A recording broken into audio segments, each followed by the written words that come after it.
اعوذ باللہ من الشیطان الرجیم بسم اللہ الرحمن الرحیم اللہم صلی علی محمد و آل محمد. السلام علیکم یا علی مدد. ہم نے بچپن میں ایک واقعہ سنا تھا کہ جب جناب ابراہیم کو آگ میں ڈالا گیا تو ایک چڑیا ایک چھوٹا سا قطرہ اپنے منہ میں لے کے پانی کا اس آگ کو بجھانے کی کوشش کر رہی تھی. تو جب اس سے پوچھا گیا کہ اس قطرے سے یہ آگ نہیں بجھے گی تو اس نے کہا کہ مجھے بہت اچھی طرح پتہ ہے کہ اس قطرے سے آگ نہیں بجھے گی، لیکن حشر کے دن جب میں اللہ کے حضور کھڑی ہوں گی تو ایٹ لیسٹ میں یہ کہہ سکتی ہوں کہ میں نے کوشش کی. تو ہم سب صرف کوشش کر سکتے ہیں. میں جانتا ہوں کہ شاید یہ ویڈیو ریکارڈ کر کے کوئی ڈفرنس نہ ہو، لیکن اپنا پروٹیسٹ ریکارڈ کرانا یہ ہماری ذمہ داری ہے تاکہ ہم حشر کے دن مولا کے سامنے اپنے وقت کے امام کے سامنے شرمندہ نہ ہوں. پچھلے دنوں جو میں نے منقبت سنی اس ہر منقبت میں کسی طرح کا میوزک شامل تھا، اور اس کی بہت دلیلیں دی گئیں اور بہت چیزیں اس کے سپورٹ میں پیش کی گئیں. میرا صرف سوال اتنا ہے کہ کیا ایسی تبدیلی آ گئی پچھلے 10 سال 5 سال میں کہ جو چیز ہم کبھی تصور نہیں کر سکتے تھے کہ اہل بیت کے نام کے ساتھ یہ میوزک آئے گا، اس کو آج منقبت کا نام دے کے باقاعدہ طور پہ اس چیز کا یوز ہو رہا ہے.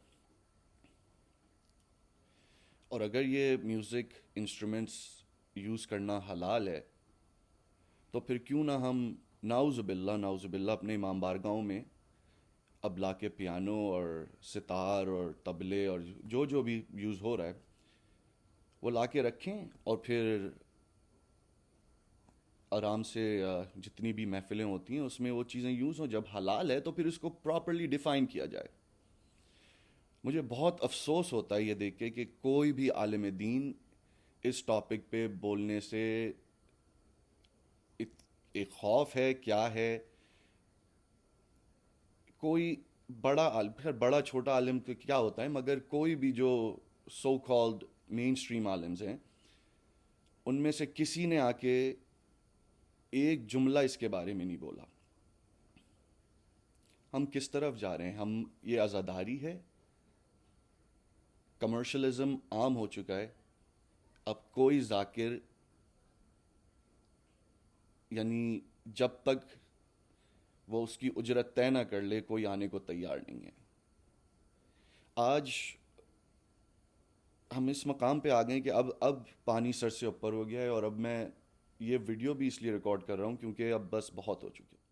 مجھے بہت افسوس ہوتا ہے یہ دیکھ کے کہ کوئی اب اس بارے میں بات کرنے کو تیار نہیں ہے. ہمارے بزرگوں سے ایک شکوہ ہی کہوں گا اس کو میں کرتا ہوں کہ پہلے زمانے میں ہم دیکھتے تھے کہ کوئی غلطی کرتا تھا تو بزرگ آ کے اس چیز کو ٹوک دیا جاتا تھا، اور اس میں میرے خیال سے بزرگوں کا بھی وہ رول نہیں رہا جو ایک دور میں ہم نے اپنے زمانے میں اپنے بچپن میں دیکھا تھا. ہمارے بزرگ ہوتے تھے، ہم اگر کوئی چلتے پھرتے اگر نوحہ پڑھ رہے ہوتے تو ڈانٹ دیا جاتا تھا کہ یہ اگر تم پراپرلی نہیں کر سکتے ہو، یہ نام اس طرح ہر جگہ چلتے پھرتے نہیں لے جا سکتے. اتنا تقدس اس چیز کا رکھا جاتا تھا، اور آج انہی ہستیوں کا نام جس دھڑلے سے جس طرح چاہے آپ لے رہے ہیں، اور اس کی دلیل یہ پیش کی جاتی ہے کہ چلو ذکر تو ہو رہا ہے. میرے بھائی، ان کو آپ کے ذکر کا، آپ اگر ان کا ذکر نہیں کریں گے تو ان کو کوئی فرق نہیں پڑے گا. ہم سمجھتے ہیں کہ ہم ذکر کر رہے ہیں تو ان کا نام زندہ ہے. یہ تو خدا نے وعدہ کیا ہے کہ تا حشر ان کا نام، ان کا پیغام زندہ رہے گا. ہم صرف اپنے لیے یہ ذکر کرتے ہیں. یہ بات اپنے ذہنوں سے ہمیں نکالنی پڑے گی کہ یہ ہماری وجہ سے، یہ ہم دنیا کو ان کا پیغام دے رہے ہیں. یہ میں جو ہے یہ ہمیں کھا جائے گی. میرے نزدیک جتنے منقبت خواہ ہیں، جتنے ذاکرین ہیں، سب بہت قابل تعظیم، اور وہ بہت، ان کی میرے دل میں عزت ہے. لیکن وہاں تک عزت ہے جہاں تک وہ فرش ازا کا اور ان ناموں کا تقدس اپنے پامال نہ کر رہے ہوں. جہاں اہل بیت یا ان کے تقدس پہ بات آئے گی، وہاں پہ پھر کوئی پرسنالٹی یا کوئی کتنا بڑا ہی مولا کا منظور نظر ہو یا جو اس کے ساتھ ٹائٹل لگتے ہوں، وہ مولا سے بڑھ کے نہیں ہے بھائی. میری گزارش ہے، میری التجا ہے اپنے وقت کے عالم دین سے، اپنے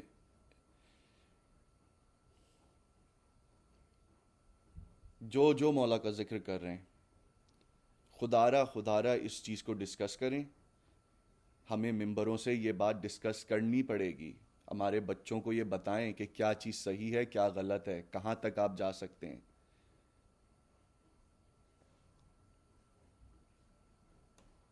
انفارچونیٹلی ہوا یہ ہے کہ جو میں سمجھتا ہوں کہ جو خود اس کمرشلزم میں انوالو ہے، جس کو پتا ہے کہ کل اگر میں نے کسی کے خلاف ایک بات کہہ دی تو شاید مجھے وہ پروگرامز نہ مل پائیں، تو بھائی جب آپ کا مقصد لائکس کلکس اور اینڈ آف دا ڈے جب آپ اس چیز کو جب آپ نے ذریعہ معاش بنا لیا ہے تو پھر آپ وہی کریں گے جو پبلک کی ڈیمانڈ ہے. پھر آپ اپنا اوپینین نہیں دیں گے. تو مولا جو مولا چاہتے ہیں یا پبلک چاہتی ہے، آپ ان دونوں میں سے کیا ڈیسائیڈ کریں گے؟ تو خدارہ اب بھی وقت ہے، جاگیے. اپنے بچوں کو خدارہ اس چیز سے دور کریں. میں بس یہی کہوں گا آخر میں کہ میری گزارش ہے کہ جو یہ ویڈیو دیکھ رہا ہے پلیز اپنا پروٹیسٹ ریکارڈ کرائے، یہ بات بتائے. یہ سب ہمارے اپنے ہی ہیں. درد شاید اس لیے ہی زیادہ ہوتا ہے کہ یہ ہمارے ہیں، لیکن اگر میں کوئی غلطی کر رہا ہوں تو جو میرا چاہنے والا ہوگا نا، وہ کبھی مجھے اس کو اوپر سہرائے گا نہیں کہ نہیں یہ بہت اچھا کام ہو رہا ہے، اسی طرح کرو. وہ میری غلطیاں بتائے گا. میرے گھر میں میرے بزرگ، میں کبھی کوئی غلط کام کروں گا تو آ کے مجھے ٹوکیں گے کہ یہ راستہ صحیح ہے، یہ راستہ غلط ہے. خدارہ ان لوگوں کو سمجھائیں، ہمارے بزرگ. یہ کمرشلزم، یہ جس طرح سے اب یعنی باقاعدہ طور پہ پیکیجز بنتے ہیں کہ یہ اتنا ہوگا اور اتنا لیتے ہیں اور اتنا ہوتے ہیں، اس چیز کو خدارہ ختم کریں. میں جانتا ہوں ان کو بھی اپنے گھر چلانے، تو میرے بھائی آپ اس کے ذکر سے بہتر ہے کہ آپ ان کو کوئی بزنس سیٹ کر دیں یا ان کے جابز دیں. کیوں پرانے زمانے میں کیا لوگ جابز نہیں کرتے تھے؟ ہم نے اپنے گھر میں پوری زندگی دیکھا ہے کہ پوری رات شب داریاں کر کے آنے کے بعد صبح 6 بجے اٹھ کے جاب پہ بھی جایا جاتا تھا. پورے دن جاب کر کے آئے، کھانا کھایا، اس کے بعد پھر پوری رات مجلسوں میں، امام بارگاہوں میں شب داریاں، محفلیں میلاد اس وقت بھی ہو رہے تھے. تو بھائی اب ایسا کیا ہو گیا ہے کہ یہ لوگ اب کچھ نہیں کر سکتے؟ یہ ان کو ڈیفینڈ کرنا خدارہ بند کریں. ہر چیز کی ایک ریزننگ پیش آپ کے سامنے ہو جاتی ہے اور ایسا لگتا ہے کہ جیسے آپ غلط بول رہے ہیں اور بس ان کے بارے میں کچھ نہیں بولو، یہ مولا کے منظور نظر ہیں. کس نے اتھارٹی دے دی کہ مجھے یا کسی کو یا کہ میں کہوں کہ یہ مولا کا منظور نظر ہے؟ ہو سکتا ہے جو ایک بچہ جس کا تلفظ اس کو پتہ بھی نہیں ہے صحیح سے، ہو سکتا ہے وہ مولا کا منظور نظر ہو اور ہماری عبادتیں جو ہیں وہ قبول نہ ہوں. ہر چیز کو صرف اب لائکس اور اس کے کتنے لوگ اس کے پروگرامز میں آتے ہیں اس چیز میں تولا جاتا ہے، یا نہ کہ یعنی کربلا آپ کو سکھا رہی ہے کہ بھائی میجورٹی ہونے سے کوئی حق اور باطل کا فیصلہ نہیں ہوتا. ناؤز باللہ دیکھا جائے تو کربلا میں تو یزید جیت گیا، پھر امام کے ساتھ تو صرف 72 تھے. تو میرے بھائی یہ لائکس اور مولا کے منظور نظر، یہ آپ اس چیز پہ آپ اس کا فیصلہ نہیں کر سکتے کہ کتنے ان کے لائکس آ رہے ہیں اور کتنے ان کے پروگرامز میں لوگ آ رہے ہیں اور کتنا ان کو سراہایا جا رہا ہے. مجھے پتہ ہے کہ اس بات کرنے پہ میری بہت مخالفت ہوگی اور مجھے اس کا کوئی خوف نہیں ہے، کیونکہ مجھے لوگوں کو جواب نہیں دینا ہے، مجھے اپنے مولا کو جواب دینا ہے. میں کبھی ان چیزوں میں نہیں بولا، کبھی نہیں، ہمیشہ یہی سوچا اور اب بھی میں یہی سوچتا ہوں کہ چھوٹا منہ بڑی بات. لیکن اب کسی کو بولنا ضروری ہے. اب وقت آ گیا ہے. ٹھیک ہے آپ مجھ سے شاید اگری نہ کریں، لیکن اگر یہ چیزیں صحیح ہیں تو پھر اس کی دلیلیں دیں، ان باتوں کا جواب دیں. میری گزارش ہے ہر ایک سے جو یہ ویڈیو دیکھ رہا ہے، آپ اپنا پروٹیسٹ ریکارڈ کرائیں. ہو سکتا ہے کہ ہمارے کہنے سے شاید ایک انسان بھی اگر تبدیل ہو